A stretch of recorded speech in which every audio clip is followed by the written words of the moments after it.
सोलापूर वाळू तस्कर कुमार मेटकरी यांची एरवाड्यात केली रवानगी। सोलापूर सांगली जिल्ह्यात अवैधरित्या वाळू उपसा करणे, वाळू चोरी करणे, ट्रकमधून वाळूची वाहतूक विक्री करणे, दरोडा टाकणे, शासकीय कामामध्ये अडथळा, घातक हत्याराचा वापर करून इच्छापूर्वक दुखापत पोहोचवणे, शिवीगाळ, दमदाटी करून जीवे ठार मारण्याची धमकी देणे अशा गुन्ह्याची नोंद असलेल्या वाळू तस्कर कुमार आनंद मेटकरी वय 25 वर्षे यास एमपीडीए अंतर्गत कायद्याअंतर्गत स्थानबद्ध करण्यात आले। सांगोला येथील मेटकरी वस्तीत राहणारा कुमार मेटकरी यांच्या विरुद्ध गंभीर स्वरूपाचे 10 गुन्हे दाखल असल्याची माहिती सोलापूर ग्रामीण पोलीस जनसंपर्क अधिकाऱ्यांनी सांगितले।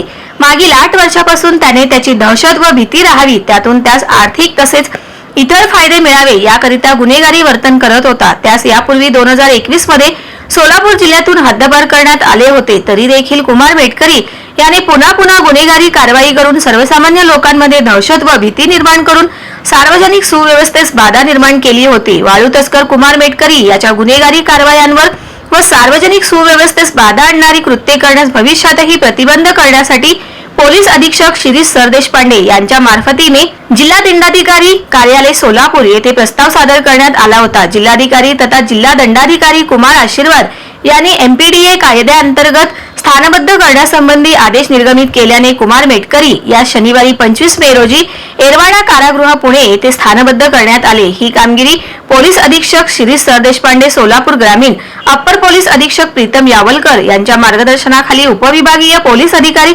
विक्रांत गायकवाड मंगळवेढा, पोलीस निरीक्षक सुरेश निंबाळकर स्थानिक गुन्हे शाखा, पोलीस निरीक्षक BS खंदाळे, सहाय्यक पोलीस निरीक्षक सचिन जगताप, सांगोला पोलीस ठाणे बालाजी बनसोडे, तहसीलदार विलास मेत्रे, गृह विभाग जिल्हाधिकारी कार्यालय नीलकंठ जाधवर, कल्याण ढवणे, अनिश शेख, पैगंबर मुलानी यांनी पार पाडली।